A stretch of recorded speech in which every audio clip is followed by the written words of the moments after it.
अस्सलामुअलैकुम। पाकिस्तान इंडिया का जो मैच होने के लिए जा रहा है, पहली बार यकीन मारें कि दिल में एक हलचल होती है ना, वो नहीं हो रही है। पहली बार दिल में लड़ाइयाँ नहीं हो रही हैं कि यार पाकिस्तान इंडिया को हरा देगा, पाकिस्तान ये कर देगा। उसका रीज़न है कि इस दफ़ा कहीं न कहीं एक ज़हन में एक चीज़ आ रही है कि यार पाकिस्तान का इस दफ़ा ना इंडिया को हराना बहुत ही मुश्किल नज़र आ रहा है। वरना हमेशा हम बात करते थे, हमेशा टाकरा होता था टीवी चैनल्स पे बैठ के, पता नहीं कैसे होगा? पता नहीं कैसे लोग डिफेंड कर रहे होंगे पाकिस्तान को। दिल आपका भले ये कह दे कि पाकिस्तान इंडिया को हरा दे, दुआ आपकी होनी चाहिए एज़ अ पाकिस्तानी। इंडिया की ये दुआ होनी चाहिए इंडिया पाकिस्तान को हरा दे। लेकिन अगर आप न्यूट्रल होके देखते हैं ना, तो क्लियरली आपको अगर मुकाबला करना सीखना है ना, टू बी ऑनेस्ट आप बांग्लादेश से सीखें।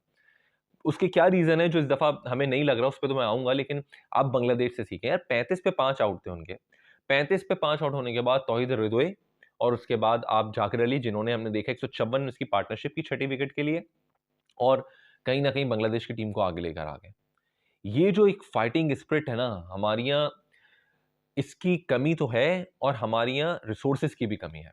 आप कंपैरिज़न शुरू करते हैं, आ जाएँ सबसे पहले अगर आप ओपनर से कंपैरिज़न शुरू करते हैं, आपको एक तरफ नज़र आते हैं रोहित शर्मा और शुभमन गिल। पाकिस्तान में ओपनर्स ही नहीं है। शुरू कहाँ से करूँ? शुरू करने से पहले ही कहानी खत्म हो रही है। मतलब चलो बंदा शुरू करने के लिए तो कुछ लिखना शुरू करे, शुरू करने से पहले ही कहानी खत्म हो रही है कि एक तरफ शुभमन गिल और रोहित शर्मा दोनों इन फॉर्म बैटर।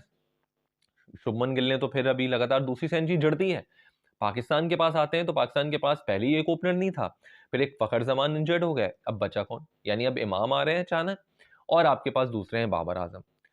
दोनों इमाम पहली दफ़ा खेलेंगे, बाबर आज़म ओपनर नहीं, तो आपकी कहानी ओपनर में क्रॉस, इंडिया का टिक। अब मिडिल ऑर्डर में आ जाएँ। इंडिया के मिडिल ऑर्डर में कहानी अगर विराट कोहली से हम देखते हैं कि शुरू हो रही होती है। पाकिस्तान में अगर आप आ रहे हैं तो पाकिस्तान में बाबर आज़म की जो मिडिल ऑर्डर की कहानी थी, वो क्योंकि ओपनर चले गए तो पाकिस्तान का मिडिल ऑर्डर भी हमने डिस्टर्ब कर दिया। यानी रिजवान भी आ गए, सऊद शकील भी आ गए, चलें तैयब ताहिर को भी हमने देख लिया। तो मिडिल ऑर्डर पे भी अगर आप देखते हैं तो आपको इनकम्प्लीट नज़र आता है क्योंकि बाबर आज़म ओपनर जा चुके हैं। तो पाकिस्तान का मिडिल ऑर्डर क्रॉस, इंडिया का मिडिल ऑर्डर टिक। अब आप आ जाएँ स्पिनर्स पे। पाकिस्तान के पास खाली एक अबरार हैं, वो भी फॉर्म में नहीं है। इंडिया के पास अक्षर पटेल भी हैं, रविंद्र जडेजा भी हैं, जो कि कर रहे हैं, और कुलदीप यादव भी हैं वहाँ पे। तो इंडिया का स्पिनर टिक, आपका क्रॉस।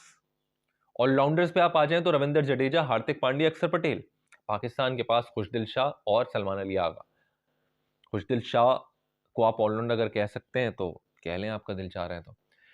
और दूसरा सलमान अली आगा को यस यू कैन से, लेकिन वही बात है कि दोनों का अगर आप पलड़ा देखते हैं तो पाकिस्तान का ऑलराउंडर का क्रॉस, इंडिया का टिक। फास्ट बॉलिंग में पाकिस्तान का टिक, इंडिया का क्रॉस। लेकिन क्योंकि पाकिस्तान के फास्ट बॉलर शाहीन शाह अफरीदी, नसीम शाह, हारिस रऊफ के फॉर्म ही नहीं है ना। आखिर के 10 ओवर्स में 113 रन दिए थे न्यूजीलैंड के खिलाफ, आउट हम कर नहीं रहे।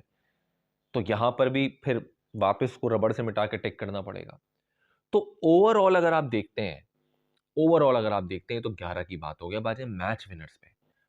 पाकिस्तान के पास इस वक्त क्या कोई ऐसा खिलाड़ी है मैच विनर जो तन्हे तना मैच छीन के लेके चला जाए?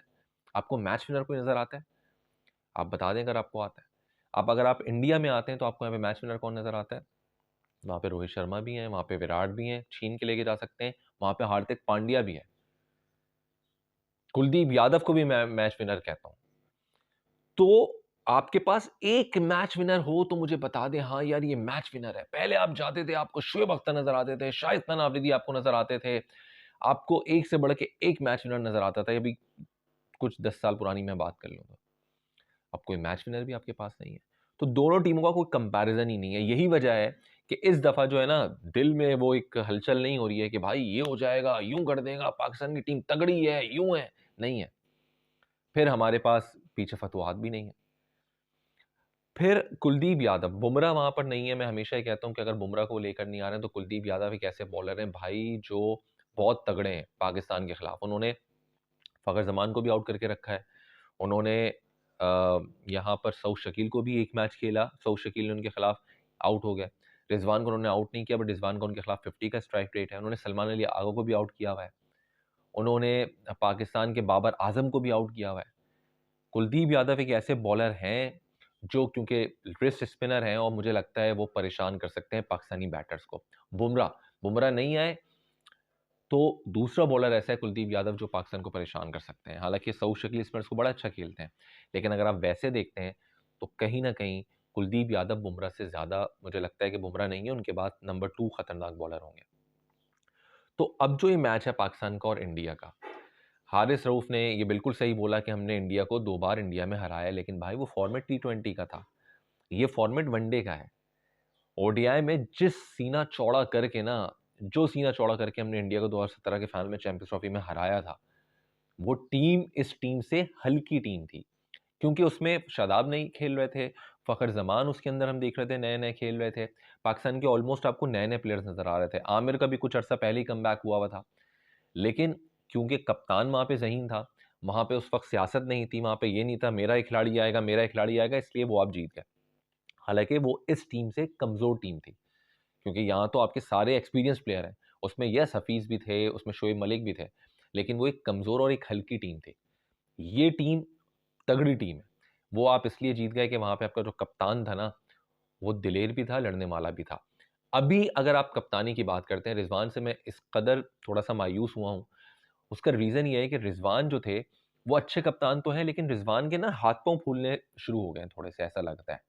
कि आप देखें कि जो लास्ट मैच हमने न्यूज़ीलैंड के खिलाफ खेला और आपस में जो हमें एक चपकलिश भी थोड़ी-सी नज़र आई जब उन्होंने शाहीन शाह अफरीदी को बोला कि आपने जो गेंद की है पीछे थर्ड मैन पे चौका हो गया, इस पे शाहीन शाह अफरीदी ने क्योंकि थर्ड मैन को आगे बुला लिया था, जिस पे रिज़वान ने उनके ऊपर गुस्से का इज़हार किया और जवाब में शाहीन शाह अफरीदी ने उनको ग्राउंड में जस्टिफाई भी किया। और फिर रिज़वान ने हमने देखा कि फील्डिंग जो लैप्सेस हो रहे थे या अबरार की जो बॉलिंग हो रही थी, उनको घूरी भी लगाई थी। तो वो जो रिज़वान थे ना, वो रिज़वान पुराने वाले मुझे नहीं लग रहा है, जो रिज़वान हैं, रिज़वान में मुझे लग रहा है कि फ्रस्ट्रेशन जो है ना, वो आ गई है। जब आपको विन नहीं मिलती ना, जब आपको फ़तह नहीं मिलती, तो फ्रस्ट्रेशन जो है वो आ जाती है। तो ये आना भी गलत है, जब आपका जो एक किरदार है, आप जिस पे एक ट्रैक पे चल रहे हैं, अगर आप उस किरदार से ट्रैक पर हटते हैं, तो फिर आप जो हैं, आप डिस्ट्रैक्ट हो जाते हैं। तो रिज़वान का ये इशू लग रहा है। तो पाकिस्तान का इंडिया के साथ जो मैच होने वाला है, यानी कि संडे को, उसमें जो रीज़न्स थे वो मैंने आपको बता दिए हैं, लेकिन दिल अभी भी ये कहता है कि पाकिस्तान इंडिया को शिकस्त दे। इंडिया वालों का दिल ये कहेगा इंडिया पाकिस्तान को शिकस्त दे। मैं ये चाहूँगा कि हमें अच्छी क्रिकेट देखने को मिल जाए और यकीन करें, बस एक दुआ है मेरी और वो दुआ ये है कि इंडिया की पहले बैटिंग ना आए। इंडिया की पहले बैटिंग इस मैच में ना आए, क्योंकि अगर इंडिया की पहले बैटिंग आ गई ना, तो मुझे लग रहा है कि कोई पहाड़ जैसा स्कोर हो जाना है यहाँ पे और कोई बड़ा तगड़ा स्कोर हो जाना है। वो जो हमने चैंपियंस ट्रॉफी के फाइनल में किया था ना, वो मुझे लगता है कि उल्टा ही ना हो जाए इस बार। तो पहले बैटिंग ना इंडिया की, ये अच्छा रहेगा हम सबके लिए, आपके लिए, मेरे लिए और वी होप सो कि एक अच्छा मैच हमें देखने को मिल जाए इंडिया और पाकिस्तान के दरमियान। लेकिन जो एनालिसिस थे, न्यूट्रल एनालिसिस थे, वो मैंने आपको बिल्कुल बता दिए। इस चैनल को सब्सक्राइब कर लें, अपना ख्याल रखें, टेक केयर, अल्लाह हाफ़िज़।